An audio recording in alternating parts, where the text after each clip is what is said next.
My wife claimed she was on a business trip, but she was vacationing with my brother and parents. I found out through her sister's secret social media account. When I checked my airline account, I discovered they used my hard-earned miles. I said nothing and left the house. At the airport, my wife, sister, and parents were furious. You know how some people say hindsight is 20/20? Well, that's complete bullshit. Hindsight is more like looking through a funhouse mirror after someone smashed it with a sledgehammer. Everything's distorted, sharp-edged, and guaranteed to cut you if you get too close. But hell, here I am anyway, picking through the glass. My name's Julian Carter, and up until about 6 months ago, I thought I had this whole life thing figured out.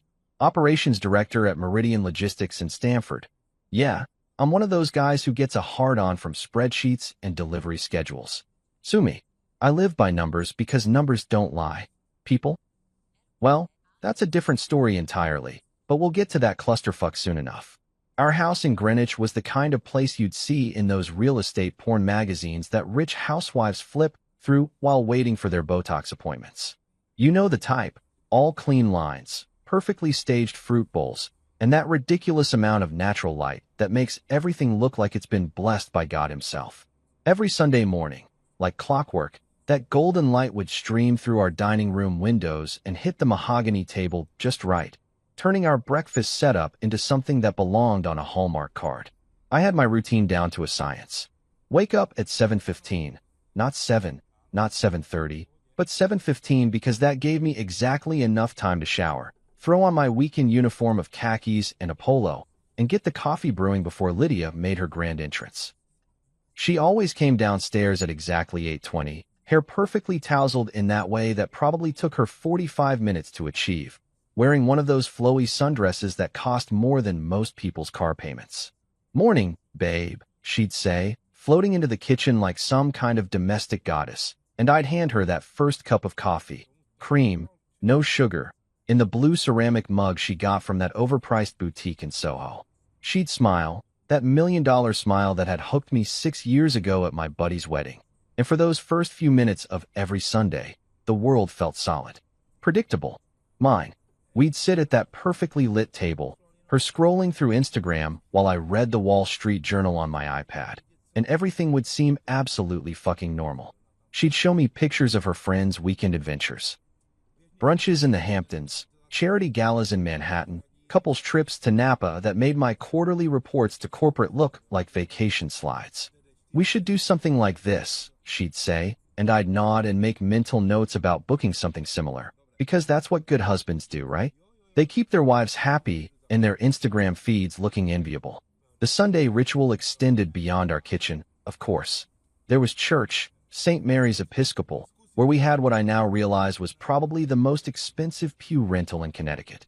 Lydia loved being seen there, loved the way other wives would compliment her outfits and ask where she got her hair done. Me? I went through the motions, stood when everyone stood, sang when everyone sang, and tried not to think about how much the building fund donations were costing me every month. Then there were the dinners with my parents, Harold and Miriam Carter, every other Sunday without fail. My old man's a retired insurance executive who still wears three-piece suits to casual family gatherings, and my mother's one of those women who's turned hospitality into an Olympic sport. Their house in Darien was like a museum of middle-class success. Everything perfectly preserved, nothing out of place, conversations that followed the same predictable script week after week. "How's business, son?" "Good, Dad." The Q3 numbers came in strong. "And Lydia?" "Dear, you look lovely as always." "Oh, Miriam, you're too kind. I love what you've done with the dining room." Rinse, repeat, pass the fucking potatoes. Occasionally, Lydia's younger sister Brielle would grace us with her presence, though grace might be too generous a word. Brielle was 28 going on 16, one of those social media influencers who somehow made a living posting pictures of her lunch and giving unsolicited life advice to her 50,000 followers. She worked for some digital marketing agency in the city, which basically meant she got paid to be professionally vapid on various platforms. Don't get me wrong, I didn't hate Brielle. She was harmless enough, in that annoying little sister kind of way. Always glued to her phone, always looking for the perfect angle, always turning every family gathering into an impromptu photo shoot. Can we get a group shot by the window? The lighting is amazing, she'd chirp, and we'd all dutifully arrange ourselves like mannequins while she took 47 nearly identical pictures. And that's the thing that really gets me now, looking back through those funhouse mirror shards. We actually looked good together. Really good. Like, magazine spread good. The successful businessman and his beautiful wife, surrounded by loving family, living the American fucking dream in all its wasp-y glory. Our Instagram feed was a carefully curated highlight reel of weekend trips to the Cape, anniversary dinners at restaurants I couldn't pronounce, holiday parties where everyone was attractive and successful, and absolutely no one ever talked about anything real. Brielle made sure of that. She was our unofficial family photographer, always ready with her phone, always knowing exactly how to arrange us for maximum visual impact. Julian turned slightly left. Lydia, tilt your chin up just a tiny bit. Perfect. This is going to get so many likes. And it did. Every post, every story, every carefully crafted moment of our supposedly perfect life got hundreds of hearts and fire emojis and comments from people telling us how lucky we were, how beautiful we looked, how they wanted what we had. The irony is thick enough to cut with a knife, isn't it? All those people envying our picture-perfect existence while I'm standing there like a fucking moron, completely oblivious to the fact that I was living in a house of cards built on quicksand during an earthquake. But that's the thing about lies. The good ones, the really insidious ones, they don't announce themselves with dramatic music and flashing neon signs. They slip into your life wearing the face of everything you think you want, and they make themselves so comfortable that you start to believe they belong there. They become your normal, your routine, your Sunday morning ritual of coffee and smiles and perfectly filtered photographs. I used to think Sundays meant peace. I used to think consistency was the same thing as happiness. I used to think that if something looked right from the outside, it probably was right on the inside too. I used to think a lot of stupid shit, actually, but Sunday mornings were the worst because that's when I felt most secure in my delusions. The light would fall across our dining table in exactly the same warm way every week. Lydia would smile like everything was normal, and I'd sit there in my khakis and polo thinking I was the luckiest bastard in Connecticut. I had no idea that while I was busy scheduling my life down to the minute, other people were scheduling theirs around mine. I had no idea that my perfectly curated existence was actually just the set piece for someone else's drama. I learned too late that pictures tell stories. All right, just not the ones you think you're telling. They tell stories about who's missing from the frame, about what happened in the 60 seconds before the shutter clicked, about the conversations that got cut short when someone said, "Wait, let me get my phone." But I'm getting ahead of myself. Right now, in this moment I'm remembering, I'm still the guy who thinks Sunday mornings are about peace and coffee and the comfortable weight of routine. I'm still Julian Carter, operations director, devoted husband, dutiful son, the man with the plan who's got everything under control. What a fucking joke that turned out to be. You ever notice how the biggest lies always start with the smallest details? Like how someone who's about to screw you over will suddenly become really interested in making sure their story has all the right props and background music? Yeah, well, welcome to my crash course in Advanced Bullshit Detection 101, taught by the people I trusted most. It was a Tuesday morning in October, one of those crisp Connecticut days where the leaves are just starting to turn and every basic white girl in Greenwich is posting pumpkin spice latte photos like she's discovered fire. I was sitting at our kitchen island, working my way through quarterly shipping reports and trying to figure out why our Newark distribution center was hemorrhaging money, when Lydia came bouncing down the stairs like she'd just won the fucking lottery. Now, Lydia's not a bouncer by nature. She's more of a glider. You know, one of those women who moves through life like she's perpetually walking down a runway, all smooth grace and calculated elegance. So when she came bouncing, actually bouncing, down those stairs at 7:30 in the morning with her hair still messy and wearing nothing but one of my old Yale t-shirts, my first thought wasn't, how delightful. It was more along the lines of, what the hell is happening here?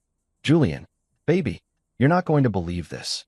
She was practically vibrating with excitement, waving her iPhone around like it contained the secrets of the universe. I just got the most amazing opportunity. I looked up from my laptop, already feeling that familiar knot forming in my stomach. You know, The one that shows up whenever someone starts a conversation with, "You're not going to believe this," because, spoiler alert, you're usually not going to want to believe it either. What kind of opportunity? I asked, closing the laptop because I could already tell this was going to require my full attention. A client. Well, a potential client. Wants to fly me out to Honolulu for a consultation. Like, immediately. Isn't that incredible? She shoved the phone in my face, showing me what looked like a legitimate business email with all the right logos and letterheads. They're launching this new luxury resort, and they specifically requested me after seeing my portfolio. They want to discuss a full branding package. Here's the thing about being married to someone for 6 years. You learn to read their tells. And Lydia had more tells than a poker player with Parkinson's. When she was genuinely excited about work, she'd start talking faster and gesturing with her hands. When she was nervous, she'd fidget with her wedding ring. When she was lying, she'd over-explain everything and make way too much eye contact, like she was trying to hypnotize me into believing her bullshit. Guess which category this fell into? That's great, babe, I said slowly. But don't you usually have more lead time for these kinds of things? I mean, flying to Hawaii for a consultation seems like something you'd plan more than. I glanced at the timestamp on the email, 12 hours in advance. I know, right? That's what makes it so exciting. They had a last-minute opening, and apparently their first choice fell through.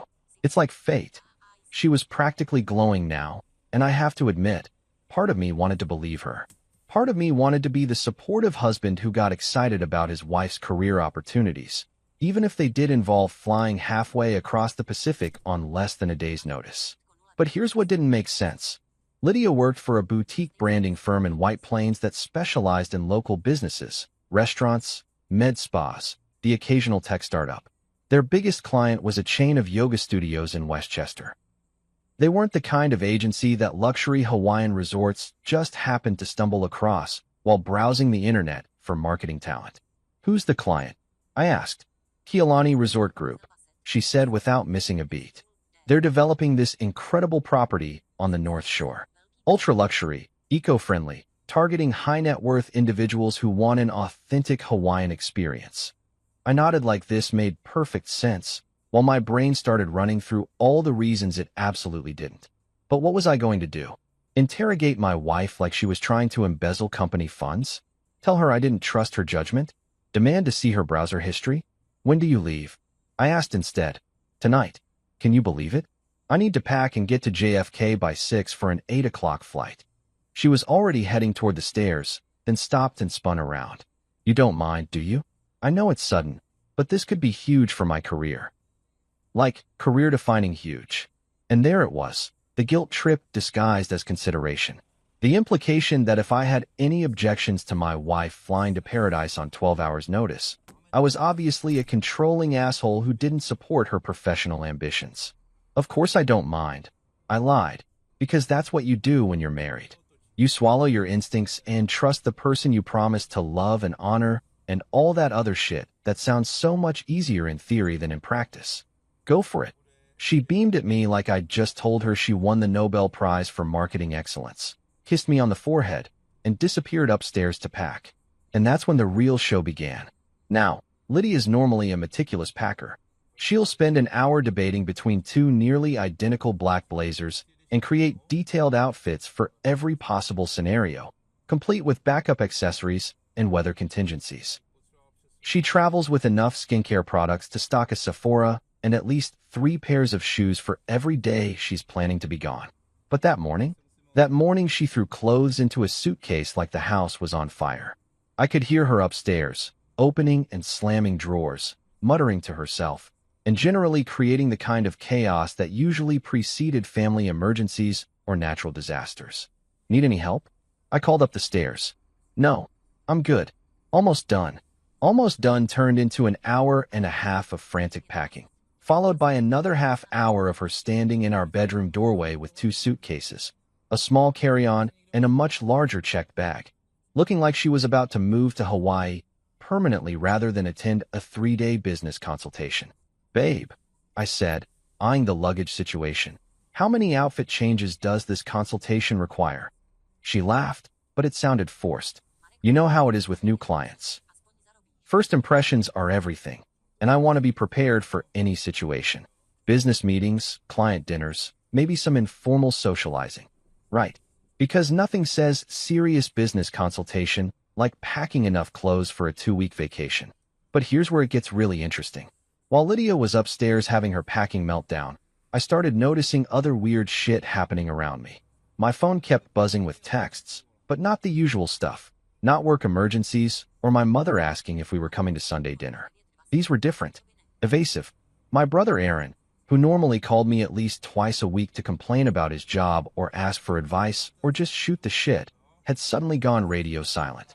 When I tried calling him the night before, it went straight to voicemail. When I texted him that morning asking if he wanted to grab drinks while Lydia was out of town, I got back a weirdly formal response about being tied up with work stuff, and maybe next week. Aaron works in sales for a medical device company. He's never been tied up with work stuff for more than 5 minutes in his entire life. Then there were my parents. Harold and Miriam Carter, creatures of habit, so predictable you could set your watch by their routines, suddenly didn't want to talk about Sunday dinner. When I called my mother the day before to confirm our usual plans, she'd been oddly distant. "Oh, darling, didn't we mention? Your father and I are going out of town this weekend. Just a quick little getaway." "Where are you going?" "Oh, just away. We'll call you when we get back." My mother has never in her life been vague about travel plans. This is a woman who will spend 20 minutes describing her grocery store route and which checkout line moved fastest. But suddenly she's being mysterious about a weekend trip. And then there was the timing. Lydia's last-minute business trip. Aaron's sudden unavailability. My parents' mysterious getaway. All happening in the same week. All announced with the same breathless urgency. All involving people who normally couldn't coordinate a pizza order without 3 planning meetings and a shared Google Calendar. But you know what I did with all these red flags? I ignored them. Because that's what you do when you're living in a perfectly curated life that you've spent 6 years building. You don't go looking for problems. You don't assume the worst about the people you love. You give them the benefit of the doubt, even when the doubt is starting to feel heavier than the benefit. So I kissed my wife goodbye at the door, helped her load those suspiciously overpacked suitcases into her Audi, and waved as she drove off toward JFK and her career-defining opportunity in paradise. And then I went inside and tried to convince myself that the sick feeling in my stomach was just because I was going to miss her, not because I was pretty sure I'd just been played by a master class in collaborative deception. You know what they say about curiosity and cats? Well, turns out that old saying is complete horseshit. Sometimes curiosity doesn't kill you. Sometimes it just shows you that you were already dead and too stupid to notice. But I'm getting ahead of myself again, because at this point in the story, I still thought I was just being a concerned husband with a perfectly reasonable case of the jitters. It was Thursday night, 2 days after Lydia's dramatic departure for Hawaii, and I was sitting in my home office pretending to review budget projections while actually obsessing over the fact that my wife hadn't called. Not once. Sure, she'd sent a few texts, landed safely, and hotel is nice, Wi-Fi sucks, and client meeting went well, exhausted. But no actual phone calls. No video chats. No, "I miss you, honey," conversations that used to be standard operating procedure whenever she traveled. Which, let's be honest, wasn't that often. Lydia's idea of business travel usually involved day trips to Manhattan or maybe an overnight in Boston. Hawaii was definitely outside her normal corporate radius. But then again, crisis management probably came with a different set of rules. That's when I made the mistake that changed everything. Or maybe it was the smartest thing I'd ever done. Jury's still out on that one. I decided to check Instagram. Not Lydia's account. I already followed her there, and she'd posted exactly what I expected. A carefully curated shot of a hotel room with some generic caption about working hard in paradise and a sunset photo tag from Waikiki Beach. Standard influencer wife bullshit, nothing suspicious about it. No, I went looking for Brielle's account. Because if anyone was going to be documenting every moment of their life on social media, it was my sister-in-law. The girl couldn't eat a sandwich without posting it to her story with some inspirational quote about nourishing your soul or embracing authentic moments. Brielle's main account was exactly what you'd expect. A perfectly curated grid of aesthetic breakfast bowls, motivational quotes over sunset backgrounds, and professionally lit selfies that probably took 47 attempts to get right. Her bio read something nauseating like, "Digital storyteller Sparkles, spreading positivity Sparkles, living authentically Sparkles," with a link to her latest blog post about sustainable fashion or mindful living or whatever buzzword was trending that week. But here's the thing about social media. The real stuff, the actually interesting stuff, never makes it to the main feed. That's all performance art designed to sell you something, whether it's a product or an image or a version of life that doesn't actually exist. The real stories live in the margins, in the tagged photos you didn't know existed, in the reflections caught in windows, in the split-second moments between poses when people forget they're being watched. So I started digging. Not stalking. Let's call it investigative scrolling. I clicked on every tagged photo, followed every location tag, checked every story highlight going back months. Most of it was exactly the mind-numbing content you'd expect from someone whose job was being professionally enthusiastic about nothing in particular. But then I found something weird. It was buried in the location tags from a coffee shop in Soho, hidden in a group photo from some marketing event last month. Brielle was tagged in the background, but when I clicked on her username, it didn't take me to her main account. It took me somewhere else entirely. A second account. Private, of course, but linked to what looked like a throwaway Gmail address with a string of numbers that meant nothing to anyone who wasn't supposed to find it. The username was just Brie_behind_the_scenes, with no profile picture and a follower count of exactly 17 people. Now, I'm not proud of what I did next, but desperate times call for desperate measures, and apparently I was more desperate than I'd realized. I created a fake account, some generic male name, stock photo profile picture, bland bio about loving travel and photography. The kind of completely forgettable presence that might reasonably follow a social media person's secondary account. I sent a follow request and waited. 2 hours later, she accepted. What I found behind that digital door was like stepping into an alternate universe where everything I thought I knew about my family was just the opening act for a much more interesting show. This wasn't Brielle's professional persona with the perfect lighting and inspirational captions. This was raw, unfiltered, real, or at least as real as someone like Brielle was capable of being. The content was completely different. Instead of artfully arranged smoothie bowls, there were messy hotel rooms and candid group photos. Instead of motivational quotes, there were inside jokes and complaint sessions about clients and sarcastic commentary about the performance of perfection. It felt like looking through a window into someone's actual life instead of their highlight reel.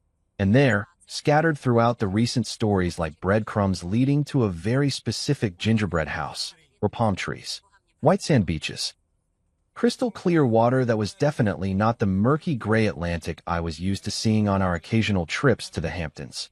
At first, I thought it was just coincidence. Maybe Brielle was on vacation too. Maybe everyone in my family had simultaneously decided that November was the perfect time to escape to tropical paradise.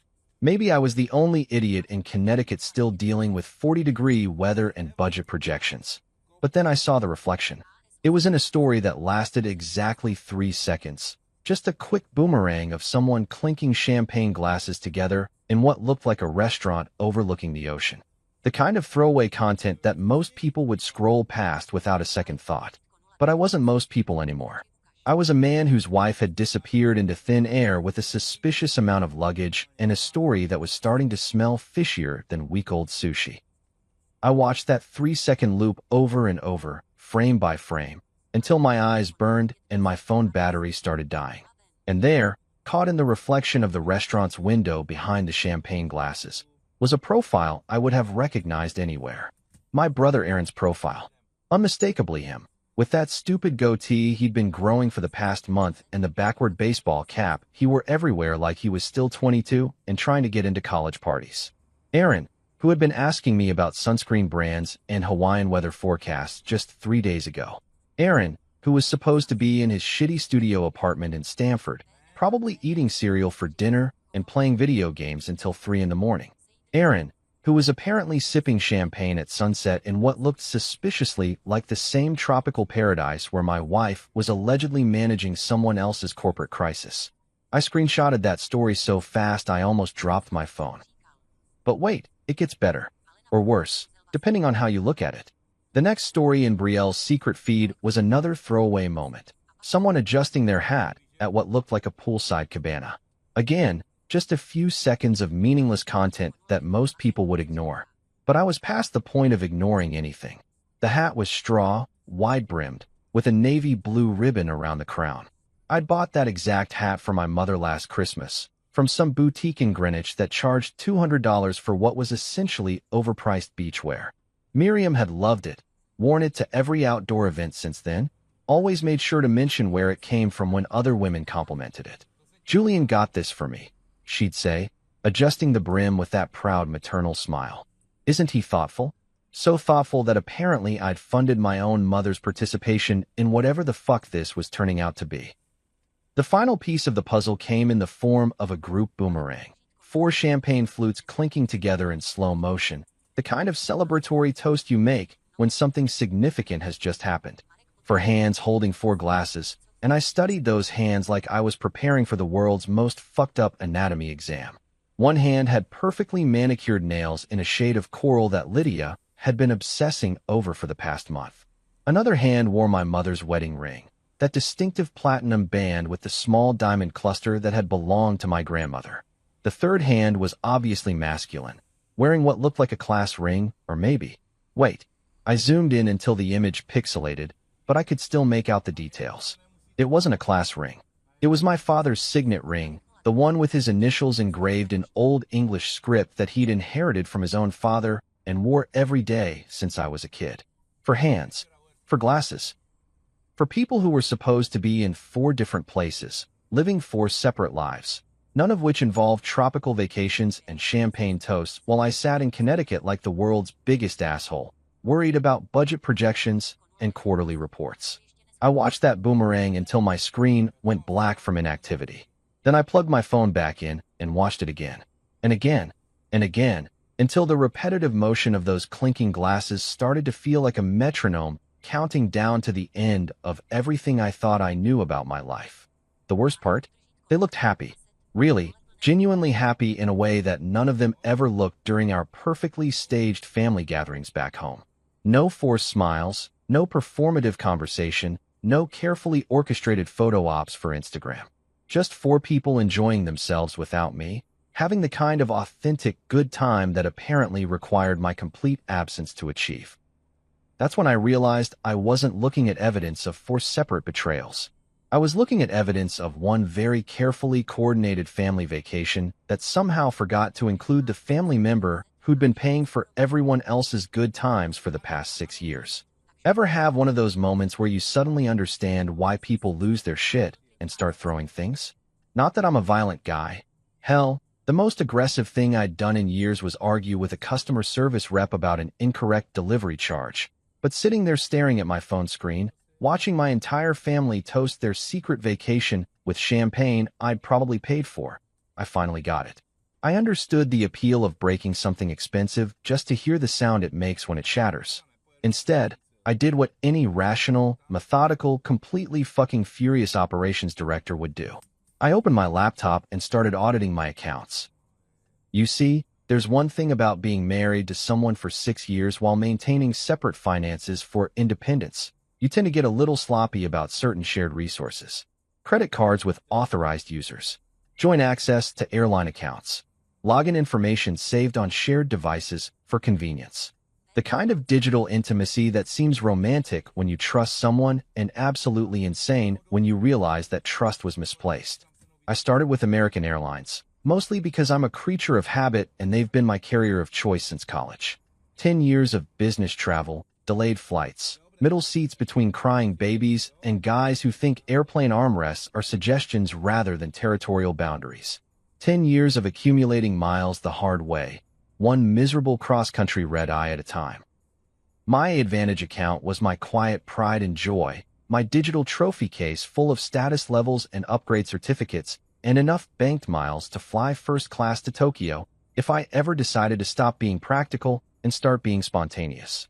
Executive Platinum status, earned through countless hours in airport lounges and rental car lines and hotel check-ins that all blurred together into one long business trip punctuated by brief returns home.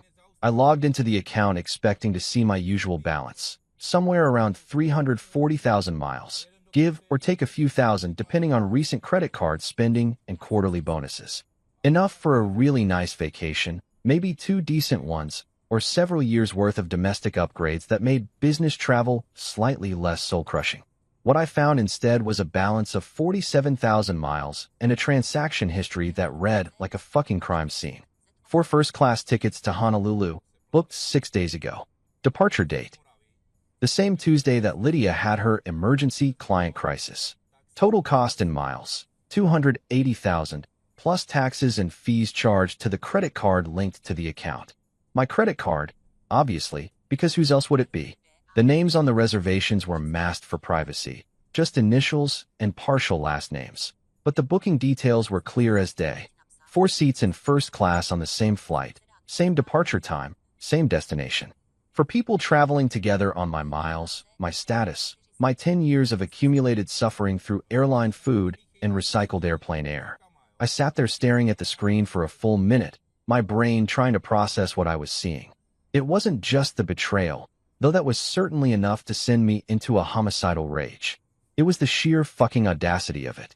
The casual assumption that my miles were somehow community property, available for anyone in my family to use whenever they felt like taking a group vacation without me. But wait, there's more. Because apparently one coordinated act of theft wasn't enough for these people. I clicked through to the detailed transaction history and found the digital fingerprints of their planning. The tickets had been booked from my home IP address, using my stored payment information, with my TSA pre-check number for expedited security. Someone had logged into my account, browsed available flights, selected premium seats, and charged the whole thing to my card, all from the comfort of what I'd assumed was our shared home computer. The booking confirmation had been sent to my email address, then immediately deleted. I only found it because I'm compulsive about checking my trash folder, a holdover from my logistics work where deleted emails sometimes contain the only proof of why something went wrong. There it was, buried between spam messages and automated notifications. Confirmation for your American Airlines reservation. Your reservation. My reservation. The reservation I'd never made for the trip I'd never planned to the destination where I wasn't welcome. I called American Airlines customer service, because that's what you do when your account has been compromised and your entire family has stolen your miles. I expected to wait on hold for 45 minutes listening to terrible jazz music, but apparently Executive Platinum members get expedited service, even when they're calling to report that their wives are thieves. American Airlines, this is Paula. How can I help you today? Paula Kim, according to her professional introduction, supervisor in the A-Advantage customer service department, probably sitting in some call center in Texas or Arizona, dealing with entitled frequent flyers who think their status makes them royalty. I almost felt bad for what I was about to dump in her lap. Hi Paula, this is Julian Carter, account number. I rattled off my membership details, my voice surprisingly calm considering I felt like my chest was full of broken glass. I'm calling about some recent activity on my account that I didn't authorize. I'd be happy to help you with that, Mr. Carter. Let me pull up your account. Okay, I can see you're Executive Platinum. Thank you for your loyalty. What specific activity are you concerned about? 4 first-class tickets to Honolulu, booked on November 12th. I didn't book those tickets. I'm not traveling to Hawaii, and I need to understand how someone else was able to access my account and use my miles. Pause. The sound of typing, probably Paula pulling up the transaction details while trying to figure out whether she was dealing with a fraud case or a domestic dispute. Smart money was probably on domestic dispute, given the circumstances. Mr. Carter, I can see those reservations were booked from your registered IP address using your stored payment method. The system shows successful authentication with your username and password. Are you saying someone else had access to your login credentials? That's exactly what I'm saying. My wife had access to the account for legitimate reasons, shared travel planning, that sort of thing. But I never authorized her to book 4 tickets for other people using my miles. More typing, more pausing. Paula was probably consulting a supervisor or checking some internal protocol for handling family drama disguised as fraud reports. I understand your concern, Mr. Carter. Let me ask you a few verification questions to make sure I'm speaking with the account holder. Can you confirm the last 4 digits of the credit card on file? I answered her questions, all of them. proving that I was indeed Julian Carter and not some random guy trying to fuck with someone else's frequent flyer account. Social security number, previous travel history, the hotel preference saved in my profile. All the digital breadcrumbs that proved I was the rightful owner of miles that had apparently become community property without my consent. Okay, Mr. Carter, I've verified your identity. Looking at the booking details, I can confirm that 4 first-class reservations were made using your miles and charged to your credit card. The reservations are still active. The passengers haven't traveled yet. Good. I want to cancel those reservations and get my miles back. I can certainly help you with that, but I need to let you know that these are non-refundable fares. If you cancel now, there will be penalties, and you'll only recover a portion of the miles used. Non-refundable fares. Of course they were. Because why would my family steal my miles for refundable tickets when they could steal them for premium seats that locked me into their financial impact whether I liked it or not? What about changing the reservations? Could I, for example, change the names on the tickets? No, sir. Airline policy doesn't allow name changes on purchased tickets. However, I can see that the reservations were made using your platinum status for priority boarding and seat selection. Would you like me to add a note to your account requiring in-person verification for future bookings? In-person verification. The airline equivalent of telling your bank to call you before anyone uses your credit card. Humiliating, but necessary when your own family has apparently decided that your resources are theirs to distribute as they see fit. Yes, please add that note. And Paula, I want documentation of this entire transaction history. Email me everything. Booking details, IP addresses, timestamps, credit card charges. I want a complete record of how my account was accessed and used without my permission. Absolutely, Mr. Carter. I'll send you a detailed account activity report within the next hour. Is there anything else I can help you with today? Actually, yes. The people traveling on these reservations, when they check in, when they go through security, when they board the plane, they're using my status benefits, right? My priority boarding, my seat upgrades, my baggage allowances? That's correct, sir. The reservations were made using your AAdvantage number, so all associated benefits would apply to those passengers. And if I were to, hypothetically, have concerns about unauthorized use of my account, could you flag these specific reservations for additional verification at check-in? Another pause. Paula was definitely consulting someone now, probably wondering how much drama one frequent flyer account could generate. Mr. Carter, I can add a security note to your account requesting verification of the primary account holder for any future travel. For existing reservations, passengers would need to present valid identification matching the names on the tickets, but that's standard procedure anyway. Not quite what I was hoping for, but better than nothing. At least there would be a paper trail, documentation that someone had accessed my account without permission and used my accumulated miles for their secret family vacation. Perfect. Add that security note. Send me the documentation, and Paula, thank you for being so professional about what I'm sure seems like a pretty fucked up situation. You're very welcome, Mr. Carter. We appreciate your business and your loyalty to American Airlines. After I hung up, I sat in my office staring at my laptop screen, watching my miles balance sit there like a monument to my own stupidity. 47,000 miles. Enough for a domestic first-class ticket, maybe a coach seat to Europe if I was willing to deal with a few connections.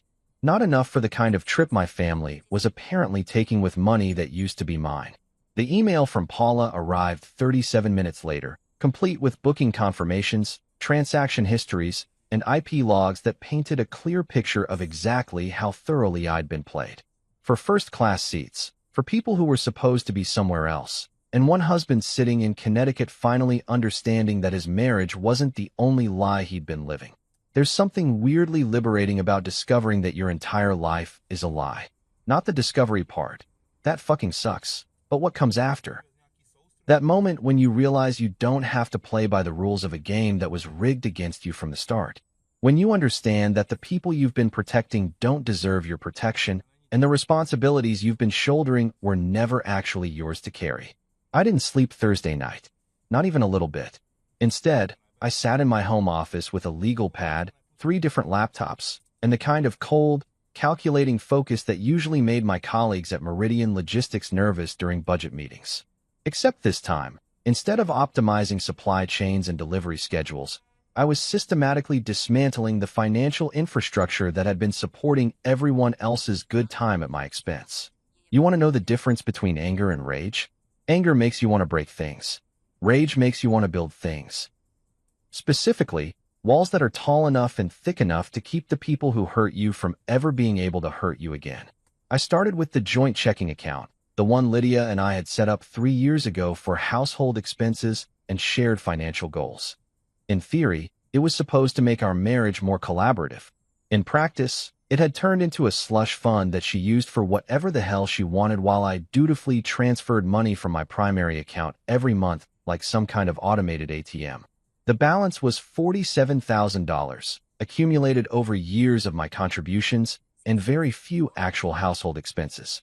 $47,000 that was technically ours, but had been funded entirely by me, sitting there like a big red emergency button waiting for someone to push it. So I pushed it. Electronic transfer to my individual checking account, authorized by my username and password, completely legal and absolutely final. The joint account went from a healthy 5-figure balance to exactly $0.00 in the time it took me to type in my routing numbers. Next up were the credit cards. We had 3 shared accounts, American Express, Visa, and a MasterCard from our local credit union that offered better interest rates on large purchases. All 3 had Lydia listed as an authorized user, which had seemed like such a reasonable arrangement when we were young and stupid and thought love meant sharing everything. I called each company's customer service line, navigated through their automated phone trees like I was running an obstacle course, and systematically removed her authorization from every account. The Amex representative tried to talk me out of it, explaining that authorized users often need access for emergency situations and family convenience. "Ma'am," I said to the customer service rep, who was probably reading from a script designed to prevent messy domestic disputes from becoming billing nightmares. "The emergency situation is that my authorized user is currently in Hawaii using my miles and my money without my permission. The family convenience she needs is to learn how to pay for her own fucking vacations. Authorized user privileges revoked. Account access terminated. New cards issued with different numbers, which would make any saved payment information completely useless. But credit cards were just the appetizer. The main course was our investment accounts, the retirement funds, the carefully constructed financial portfolio that I'd been building since my first job out of college. Most of it was in my name anyway, but there were beneficiary designations, joint ownership agreements, and various legal documents that gave Lydia access to my money in case I got hit by a bus or had a heart attack during a particularly stressful quarterly review. I'd always thought of those documents as romantic gestures, proof that I trusted her with my financial future. Now they felt more like suicide notes I'd written while drunk on the idea that marriage meant permanent loyalty. Time to sober up. I updated every beneficiary designation, changed every access authorization, and revoked every financial power of attorney that had Lydia's name on it. My retirement accounts, my investment portfolio, my life insurance policy, all of it locked down tighter than a Swiss bank account, accessible only by me or the lawyers I hadn't hired yet, but probably would need soon. The house was trickier because we both had our names on the deed and the mortgage. I couldn't just lock her out of property she technically co-owned, but I could make some adjustments to ensure that I'd know if she tried to come back while I wasn't home. Smart locks are beautiful things when you're married to someone you trust. They're even more beautiful when you're married to someone you don't. I changed all the entry codes and set up notifications that would ping my phone every time a door opened or closed. I installed security cameras at every entrance, configured to record both video and audio, because if my wife and my family wanted to have dramatic confrontations in my driveway, I figured I might as well have evidence of whatever they said. Then I called Noah Burke. Noah's the kind of lawyer you hope you never need, but you're grateful as hell to have when your life goes sideways. Family law, divorce proceedings, asset protection, all the legal specialties that help people pick up the pieces when love turns into warfare. I'd met him at a charity golf tournament 5 years ago, back when I thought lawyers were just people who made simple things complicated for billable hours. Turns out, lawyers are people who make complicated things simple when everyone else is trying to fuck you over. "Julian," Noah said when I called his direct line at 11:30 p.m., because apparently successful divorce attorneys don't keep normal business hours. This is either very good news or very bad news. And given that you're calling me at midnight on a Thursday, I'm guessing it's not good news. Noah, I need an emergency consultation. How quickly can you see me? How emergency are we talking? Like, someone's threatening you emergency, or someone's threatening your bank account emergency? Someone already robbed my bank account, stole my airline miles, and is currently drinking champagne in Hawaii with my brother and my parents while lying to me about a business trip. Pause. The sound of Noah probably reaching for a legal pad and a very strong cup of coffee, because this was clearly going to be one of those conversations that required documentation and caffeine. Jesus Christ, Julian. Okay, I can see you first thing tomorrow morning. But let me ask you something right now. Have you done anything stupid yet? Sent angry texts, confronted anyone, made any financial moves that could be construed as vindictive? I moved money from our joint account to my individual account, canceled her authorized user status on my credit cards, and updated my beneficiary designations. All legal, all within my rights as the account holder. Good. Smart. Keep doing smart things and stop doing anything that could be interpreted as emotional retaliation. What else do you have? I told him about the Instagram evidence, the airline records, the documentation Paula had sent me from American Airlines. I told him about the lies, the coordination, the months of weird behavior that suddenly made perfect sense when viewed through the lens of a family conspiracy. Julian, listen to me very carefully. This is not just a cheating spouse situation. This is systematic financial abuse combined with coordinated deception involving multiple family members. You're going to need 3 things: a clean financial perimeter, neutral witnesses, and your restraint. I can give you the first 2. The third one might be negotiable. The third one is non-negotiable. You stay calm, you stay smart, and you let me handle the legal strategy. Can you do that? I thought about my wife laughing in some Hawaiian restaurant, toasting her successful deception with champagne I'd paid for. I thought about my brother asking me about sunscreen while planning to steal my vacation. I thought about my parents, who'd raised me to believe that family loyalty was sacred, teaching me that lesson right up until the moment they decided I wasn't family enough to include in their tropical getaway. Yeah, Noah, I can stay calm, but I want them to understand that calm doesn't mean weak, and smart doesn't mean forgiving. Understood. I'll see you at 8 a.m. sharp, and Julian, bring everything. Every document, every screenshot, every piece of evidence you've collected. We're going to build a case that's so airtight they'll need a fucking submarine to find a way out of it. After I hung up with Noah, I sat back in my desk chair and looked around my home office. My space, my sanctuary, the room where I'd spent countless hours building the career that funded everyone else's dreams. The degrees on the wall, the industry awards, the family photos that suddenly looked like evidence of crimes I'd been too trusting to recognize. I took down the photo of Lydia and me from our anniversary dinner last year, the one where we're both smiling like we're the happiest people in the world. I studied it for a moment, trying to remember what it felt like to believe that smile was real, then slid it face down into my desk drawer next to the airline documentation. Some things are worth preserving for evidence. Some things are worth preserving for memory. Most things, it turns out, are worth preserving for neither.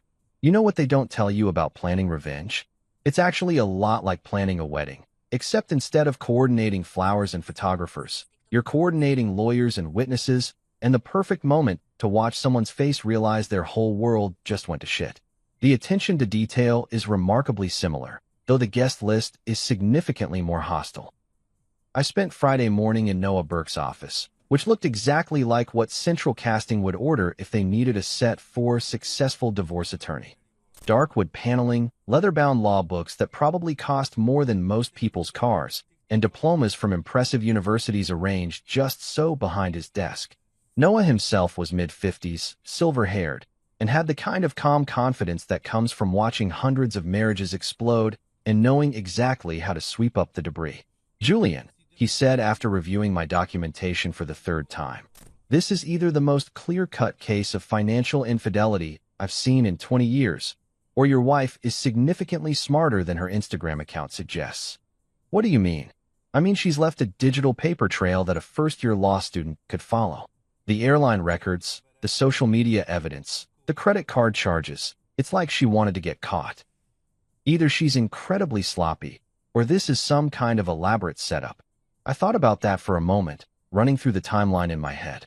Lydia wasn't stupid, manipulative, sure, and apparently a pathological liar, but not stupid.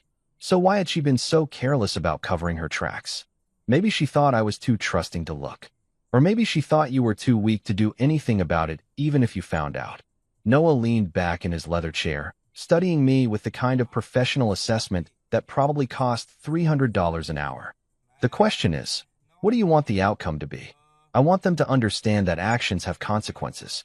I want them to face the truth in public, without being able to spin it or lie their way out of it. And I want to make sure this never happens to me again. Noah nodded, making notes on his legal pad. Achievable goals. Here's what we're going to do. First, we're going to let them come home. Let them think they got away with it. Let them settle back into their normal routines and start planning their next deception. That sounds like letting them win. That sounds like giving them enough rope to hang themselves. Julian, right now you have evidence of a secret vacation and some suspicious financial activity. What you don't have is evidence of how they're going to handle the aftermath. Are they going to lie to your face? Are they going to gaslight you? Are they going to try to make you think you're crazy for being suspicious? I could see where he was going with this. The crime was bad, but the cover-up would be worse. And the cover-up would happen in real time, in front of witnesses, with no plausible deniability. You want me to give them a chance to lie to me. I want you to give them a chance to lie to everyone. Because here's the thing about liars, Julian, they can't help themselves. They'll double down, they'll elaborate, they'll add details that contradict their previous stories. And they'll do it in front of people who matter. That's when Noah outlined what he called the welcome committee strategy. Instead of confronting them privately, where they could control the narrative and minimize the damage, we were going to arrange a very public homecoming. Not dramatic, not theatrical, just public. With witnesses who couldn't be dismissed or ignored. We need 3 types of people, Noah explained, ticking them off on his fingers. Professional contacts who can document their behavior, personal contacts who can attest to your character, and neutral parties who have no investment in protecting anyone's reputation. For the professional contacts, he suggested I reach out to Paula Kim at American Airlines, the customer service supervisor who'd helped me document the unauthorized use of my miles. She'd already expressed concerns about the account security issues, and Noah thought she might be willing to verify the booking details in person if we could arrange it. Airlines take fraud seriously, he said. If we can get her to flag the reservations for additional verification at arrival, it creates an official paper trail and puts your family in the position of having to explain why they're traveling on tickets they didn't pay for. For the personal contacts, Noah suggested I involve someone from our church, someone who knew all of us and could witness whatever story they tried to tell about their vacation. Reverend Thomas Avery was the obvious choice. He'd known my family for years, had counseled us through various minor crises, and had the kind of moral authority that made lying to him particularly uncomfortable. Religious leaders make excellent witnesses, Noah noted. They're trained to recognize deception, they're credible in legal proceedings, and most people find it psychologically difficult to lie directly to clergy.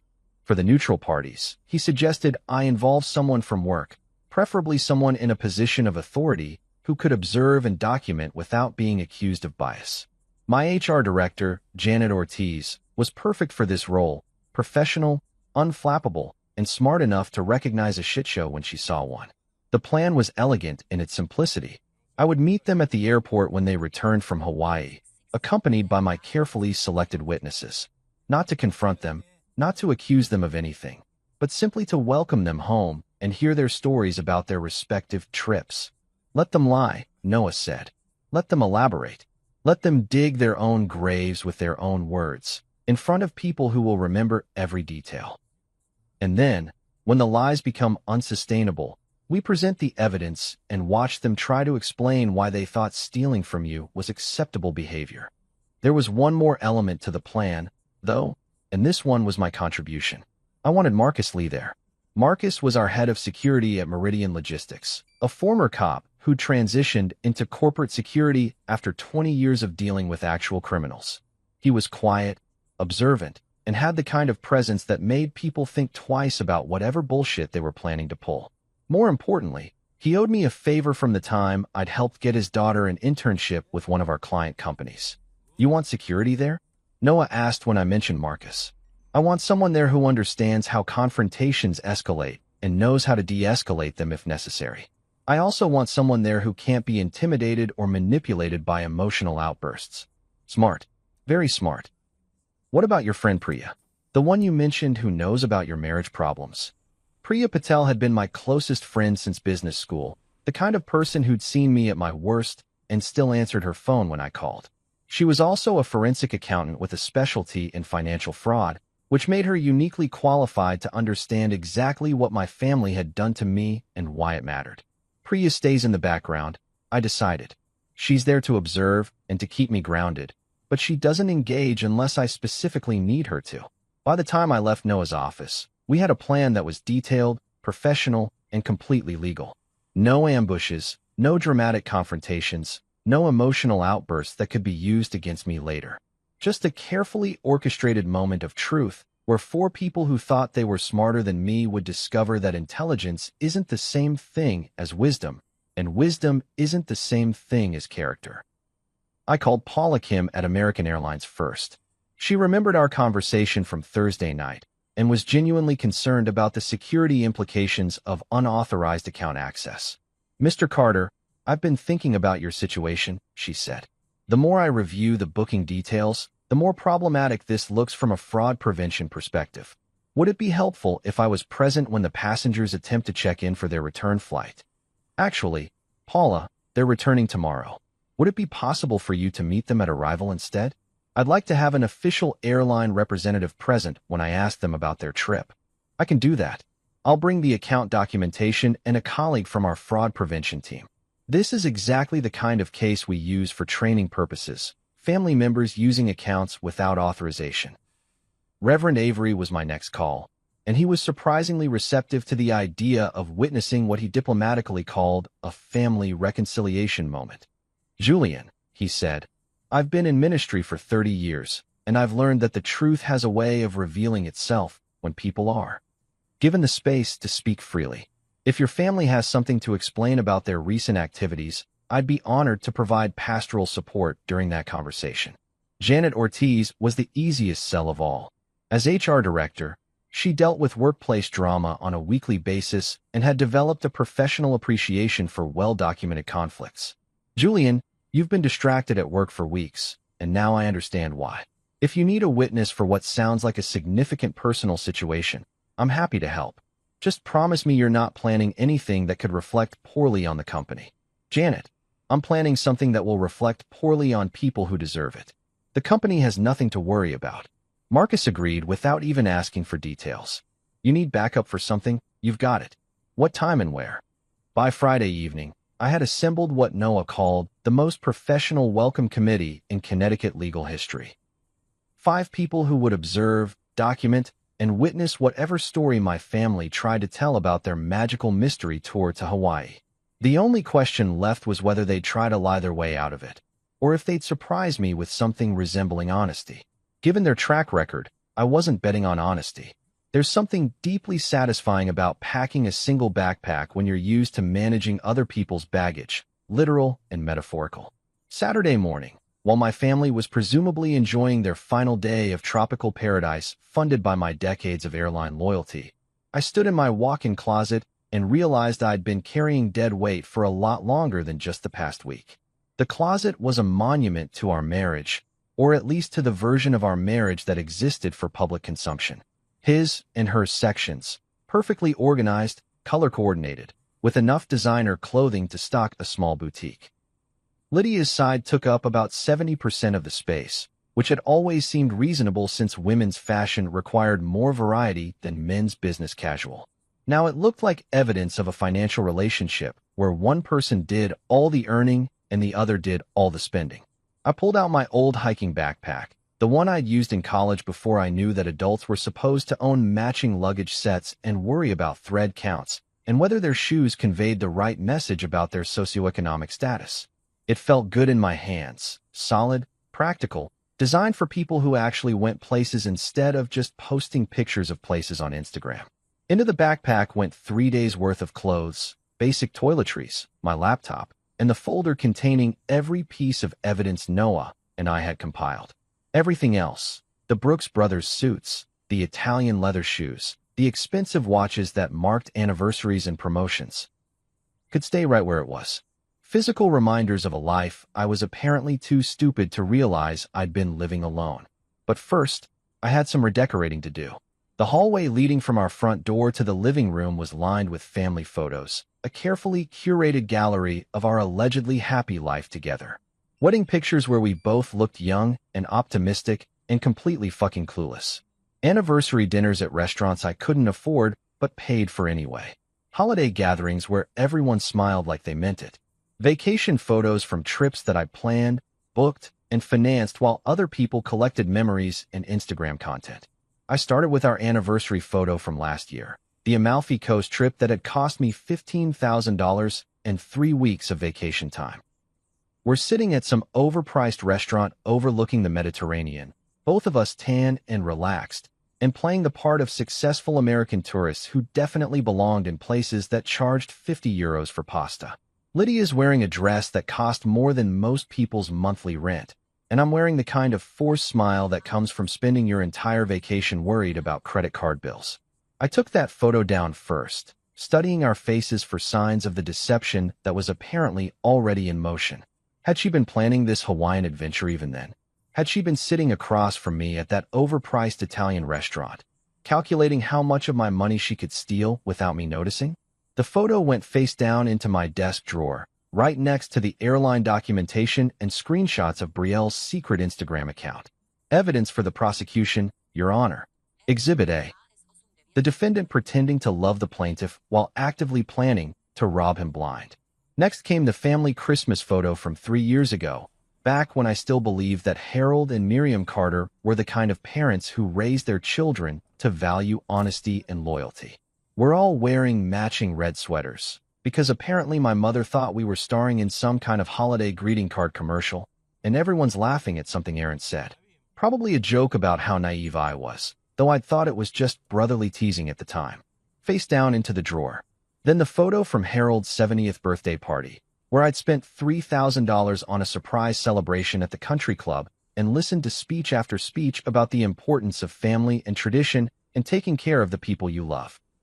My father's wearing the same signet ring I'd spotted in Brielle's Hawaiian boomerang, and he's got his arm around me like I'm his pride and joy instead of his personal ATM.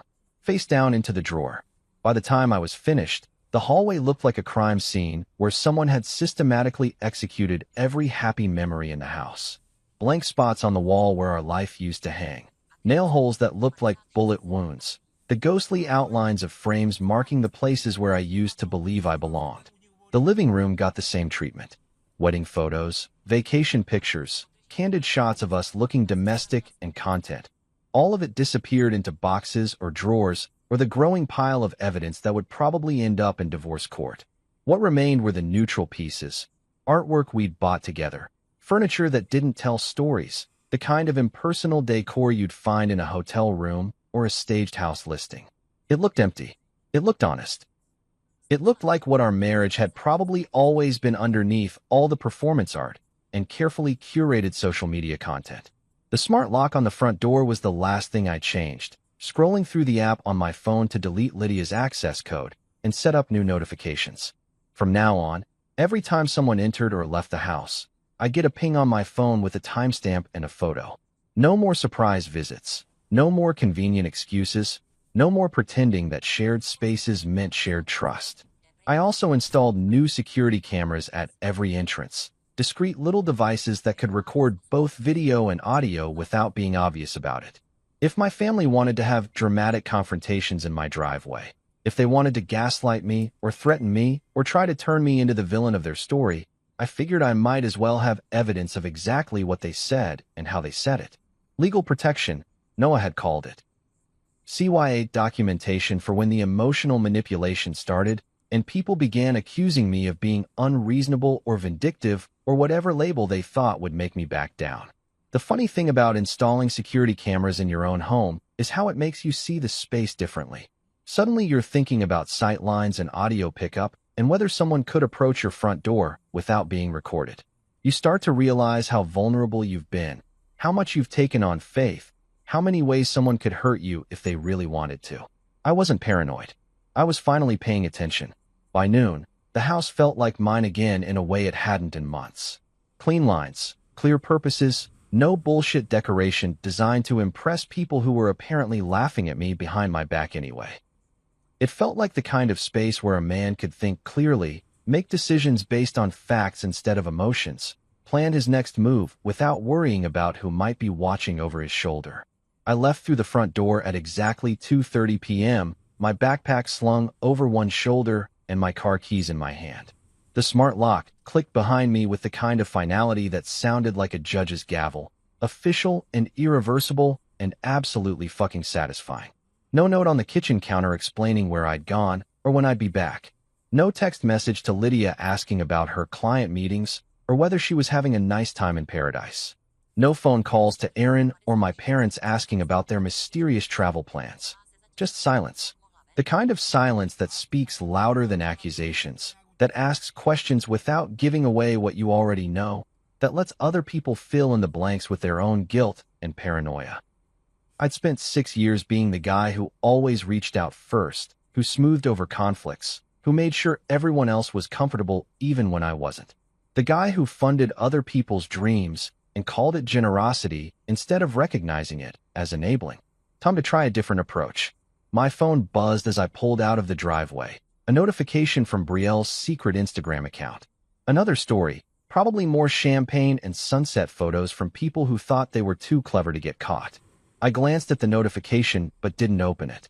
Whatever they were posting from their last day in paradise could wait. I had an appointment at the airport, and 4 people who were about to discover that silence, when used properly, cuts deeper than words. There's something almost religious about airport arrival gates. All that desperate hope and nervous energy, people checking their phones and craning their necks toward the jetway doors, waiting for someone to emerge from the sky and validate their faith that distance doesn't have to mean separation. Families reuniting after months apart, business travelers returning to spouses who've been holding down the fort, lovers meeting after long separations with flowers and tears and promises about never being apart that long again.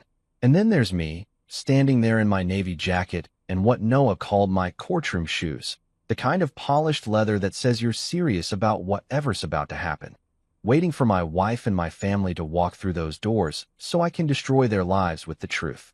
JFK Terminal 5 at 6:30 on a Saturday evening in November is its own special kind of purgatory. Too early for the Sunday crowd, too late for the business travelers, just the right time for people returning from vacations they couldn't afford with money they didn't earn.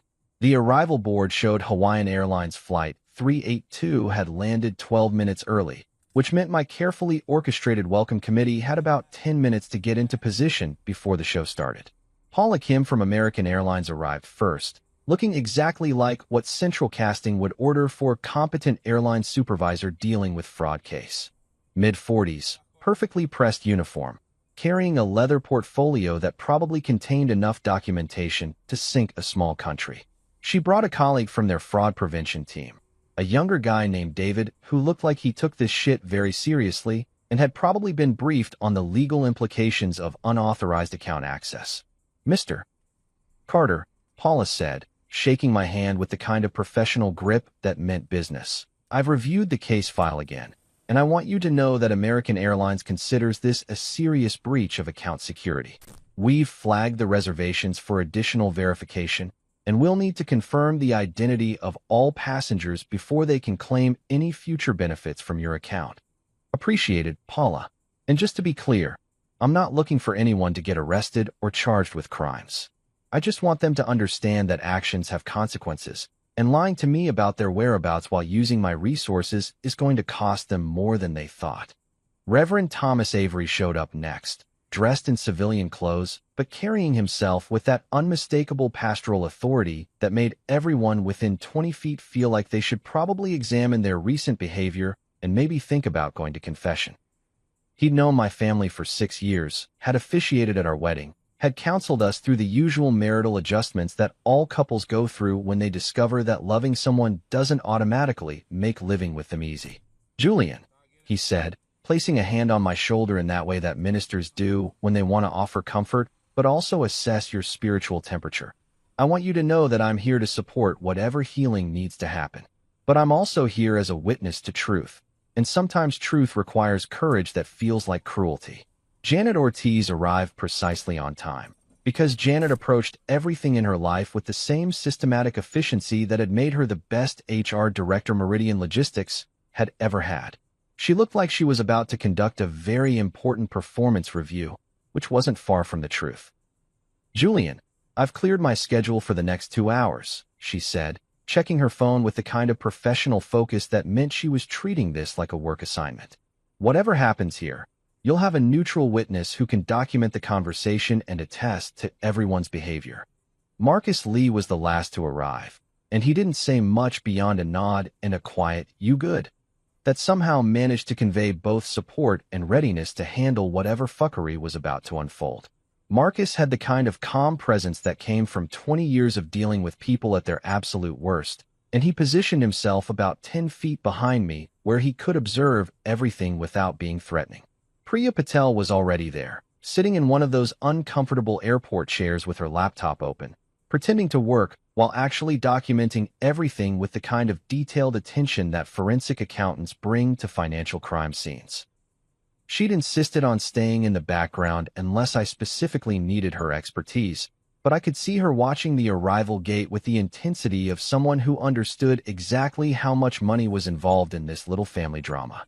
At 6:47 p.m. exactly, the jetway doors opened and passengers started streaming out of Hawaiian Airlines Flight 382.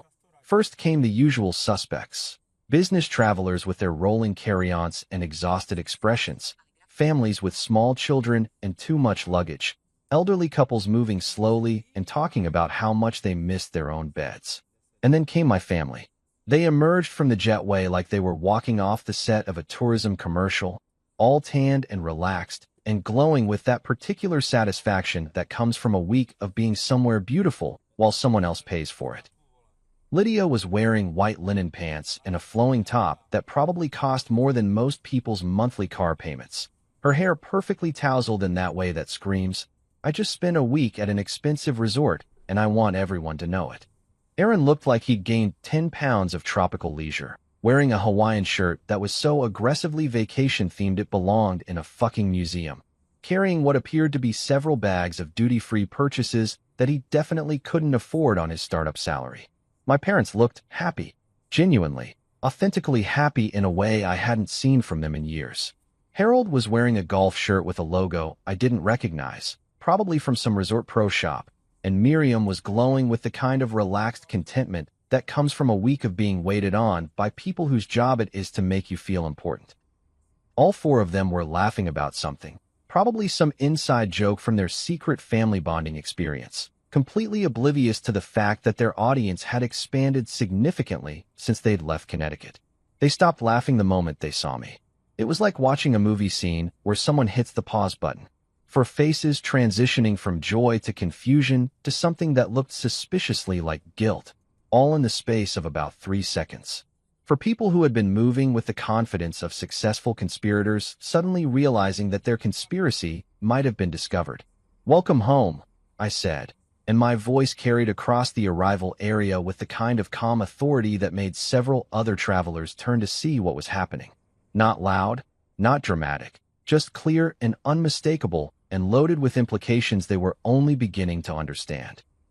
Lydia recovered first, because Lydia was always good in a crisis as long as the crisis didn't involve telling the truth. "Julian, oh my God, what a surprise. What are you doing here?" She moved toward me like she was going to kiss me, then seemed to notice Paula and David and Reverend Avery, and suddenly realized that this wasn't just a coincidental airport encounter. Aaron looked like he was trying to disappear into his ridiculous Hawaiian shirt, which was impossible because the shirt was loud enough to be seen from orbit. My father was doing that thing he did when he was trying to figure out whether he was in trouble or just confused, straightening his shoulders and putting on his reasonable authority figure face that usually worked in business settings but was completely useless in family disasters. My mother was staring at me with the expression of someone who'd just realized that her carefully planned surprise party had turned into a surprise audit. That's when Paula Kim stepped forward with her airline documentation and her professional smile and her complete lack of patience for family bullshit. "Excuse me," she said, addressing the group with the kind of polite authority that flight attendants use when they're about to kick someone off a plane. "I'm Paula Kim from American Airlines Customer Service. We have some questions about the reservations for this flight that were made using Mr. Carter's AAdvantage account." She looked directly at Lydia, then at Aaron, then at my parents, letting the silence stretch just long enough to make everyone uncomfortable. "Due to security concerns regarding unauthorized account access, we need to verify the identity of all passengers and confirm that the primary account holder authorized these bookings. Mr. Carter, did you personally authorize the use of your miles for these 4 passengers?" For faces staring at me, waiting for my response. For people who had spent a week drinking champagne and eating expensive food and enjoying tropical sunsets while lying to me about where they were and what they were doing. "No, Paula," I said, looking directly at my wife while speaking to the airline representative, "I did not authorize the use of my miles for these passengers. In fact, I was told that only one of them was traveling, and I was told she was traveling for business purposes, not vacation." And that's when the fury started. "Julian, what the hell is this?" Lydia hissed, her vacation glow disappearing faster than her fake story about client emergencies. "Why are you doing this to us?" "Us," I said, and the word came out like I was tasting something spoiled. "That's interesting. When did we become an us that included my brother and my parents on your business trip to Hawaii?" My mother tried to inject some maternal authority into the situation. "Julian, sweetheart, this isn't the place for." "For what, Mom? For honesty? For asking why you told me you were going out of town without saying where, while you were actually using my miles to fly first class to Hawaii?" My father cleared his throat, preparing to deploy whatever bullshit explanation he'd been rehearsing during the flight home. "Son, I think you're misunderstanding the situation. We can explain everything if you'll just—" "Oh, I'd love an explanation, Dad.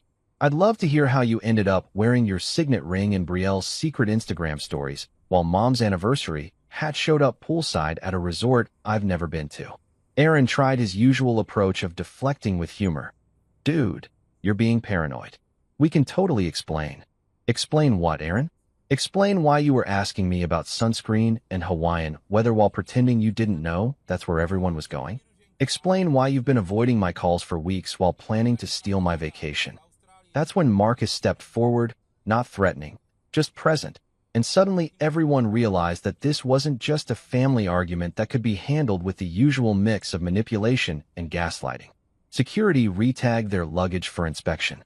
Paula and David began documenting everything for their fraud report. Reverend Avery watched with the patient attention of someone who had seen this exact scenario play out dozens of times in different families with different lies, but the same fundamental failure of character. And in the middle of all that official attention and documented consequence, my family finally began to understand that their little vacation had cost them significantly more than they'd realized. There's a beautiful moment that happens when liars realize their stories have collapsed, not the moment when they get caught, but the moment afterward when they understand that all their careful planning and coordinated deception has turned into a public spectacle that's going to follow them for years. It's like watching someone's face when they step off what they thought was a curb and discover it's actually a cliff. By morning, the rest fell like dominoes. With counsel from Noah Burke, I filed for legal separation citing misuse of assets and deception, attached with airline records and social media captures. I removed Aaron from the line of credit he had begged me to co-sign, just for his startup. My parents lost my monthly support and the club dues I'd been covering for years in silence. At church, I gave one short statement to the board. "I will not lie to keep appearances." The board thanked me. The Reverend offered pastoral care to everyone, not just me. Lydia tried rage, then tears, then negotiation.